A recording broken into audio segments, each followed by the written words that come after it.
Welcome to the smart steps learning.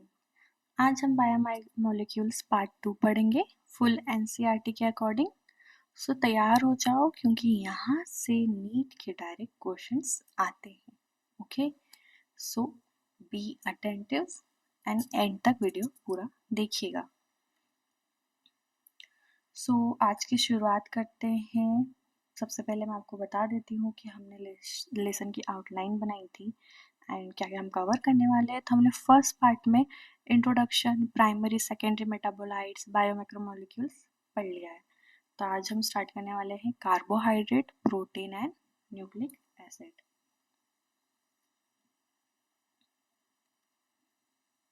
So carbohydrate से start कर रहे हैं, इसे हम बोलते हैं द एनर्जी सोर्स। ओके, सबसे टेस्टी बायोमोलिक्यूल है ये। ओके, हर कोई खाना पसंद करता है ये। एंड ये पॉलीहाइड्रोक्सी एल्डिहाइड या फिर कीटोन होते हैं। और हाँ, इनका एक काम सिर्फ टमी भरना नहीं है, एनर्जी देना भी है।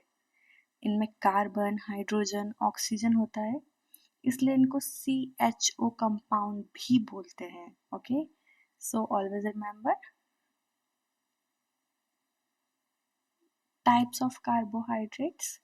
तो कार्ब्स के भी टाइप होते हैं, जैसे फैमिली मेंबर्स के होते हैं। सबसे छोटा मेंबर उसको बोलोगे आप मोनोसेकेराइड्स। एंड जो सिंगल शुगर यूनिट से मिलके बना होता है, एग्जाम्पल हम बताएं तो उसके ग्लूकोज हो गया, फ्रक्टोज हो गया। फॉर्मूला याद रखना इसका, CH2ON ब्रैकेट में। ओके, देन और हाँ, ग्लूकोज एक एल्डोहेक्सोस है जिसमें जो हमारे ब्लड में भी पाया जाता है।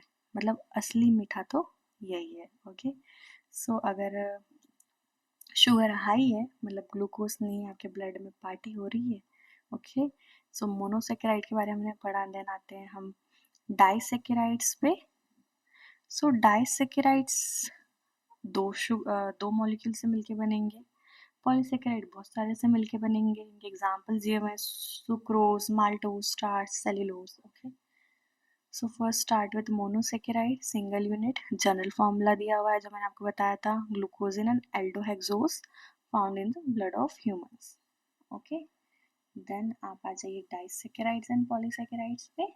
डाइसेकेराइड्स जो होते हैं बड़े लोग, है ना। मोनोसेकेराइड मतलब जो सबसे छोटा होता है, जैसे मैं हूँ। ओके, नाउ डाइसेकेराइड मतलब जो बड़े लोग आ गए, जो दो मोनोसेकेराइड से मिलके बन रहे हैं। जैसे सुक्रोज है तो ग्लूकोज और फ्रक्टोज से मिलके बनेगी।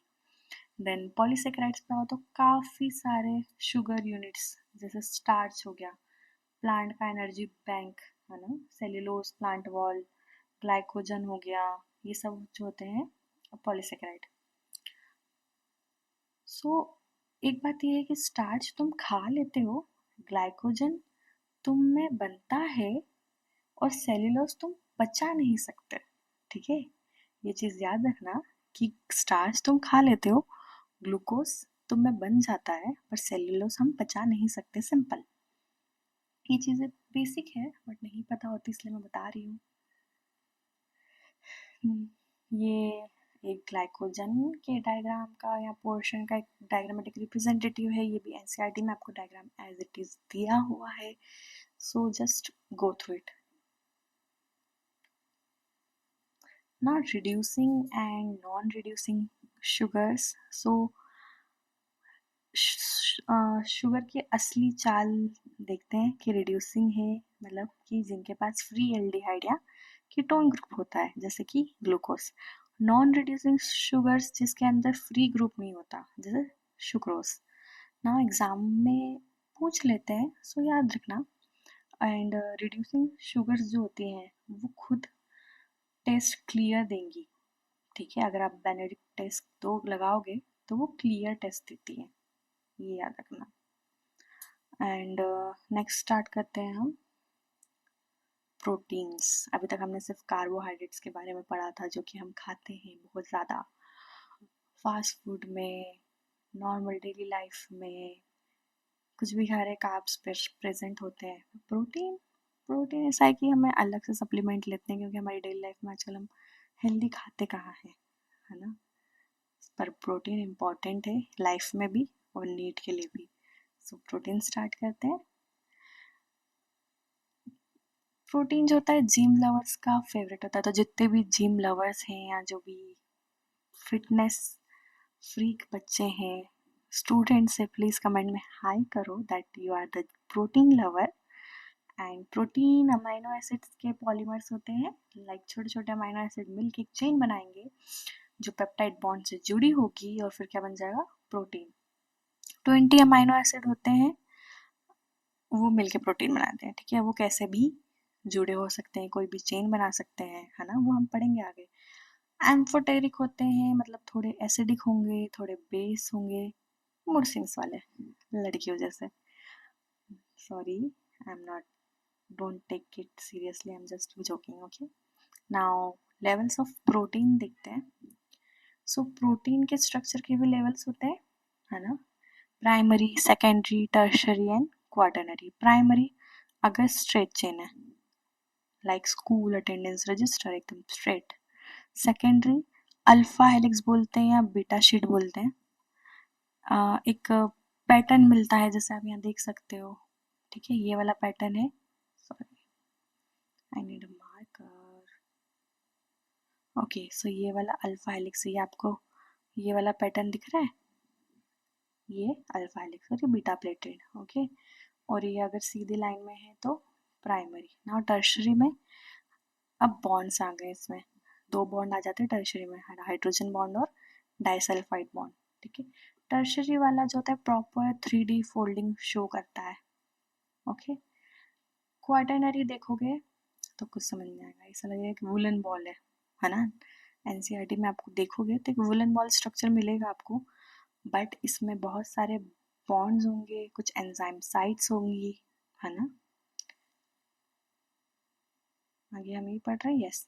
So levels of protein structure में हम ये देख रहे हैं कि प्राइमरी लीनियर सीक्वेंस होगा, सेकेंडरी में alpha helix beta pleated, tertiary में 3D फोल्डिंग दिखेगी, क्वाटरनरी में मोर देन पॉलीपेप्टाइड चेन होगी, है ना। नाउ एक फन फैक्ट है कि एंजाइम प्रोटीन होते हैं पर प्रोटीन एंजाइम नहीं होते, ठीक है। और इनका एटीट्यूड जो होता है इनकी फोल्डिंग पे डिपेंड करता है, ठीक है।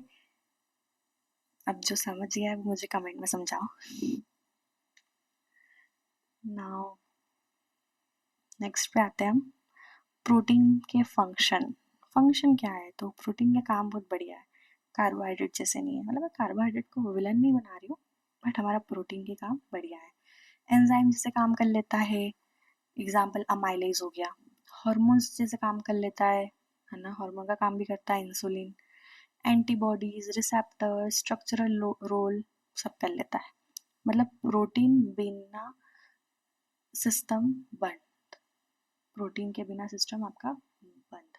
तो प्रोटीन खाइए, कैसे भी खाइए पर खाइए, क्योंकि प्रोटीन जो एक ऐसा बच्चा होता है ना जो क्लास का टॉपर है, सब काम कर लेगा बिना कोई कंप्लेन करे, प्रोटीन वैसा है। फिर उससे आप सब लोग बाकी के जो एवरेज बच्चे होते हैं, अरे हमको नोट्स दे, हमको नोट्स दे, वो वाला काम है, तो सारे काम करता ही है। Now nucleic acids, DNA and RNA. So सबसे इंटेलिजेंट बायोमोलिक्यूल्स हैं, ठीक है।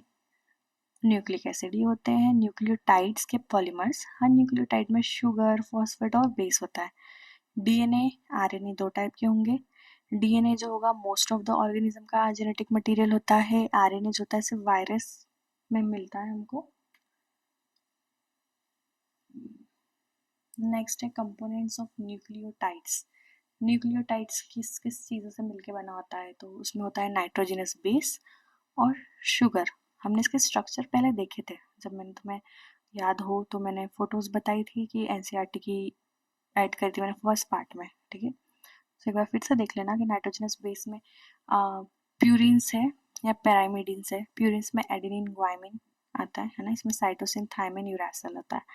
एंड शुगर होगी राइबोस, डीऑक्सीराइबोस, फॉस्फेट ग्रुप हो सकता है, होगा मीन्स, तो ये चीज़ें हैं, इनसे मिलके बना होता है ना। डीएनए जो होता है डबल हेलिक्स होता है, दो लाइन होती है, किसने बताया है, दो लाइन सॉरी दो स्ट्रैंड्स होंगी, ये हमें किसने बताया है, ये हमें वैटसन एंड क्रिक ने बताया है 1950 1943 में, ठीक है। इनने सीक्रेट पूरा हैक मतलब रिवील कर दिया था कि यार डीएनए में तो 2 स्ट्रैंड्स हैं, बट आरएनए में एक होती है, ठीक है। 2 स्ट्रैंड्स होंगी जिसके अंदर बहुत सारे नाइट्रोजनस बेसेस लगे होंगे, बॉन्डिंग होगी।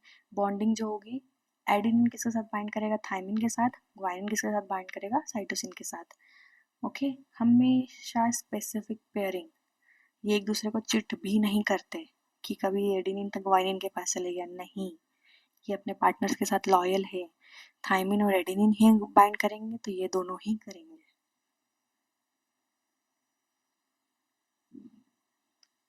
देन ओके, सो हमने अभी न्यूक्लिक एसिड तक पढ़ा है।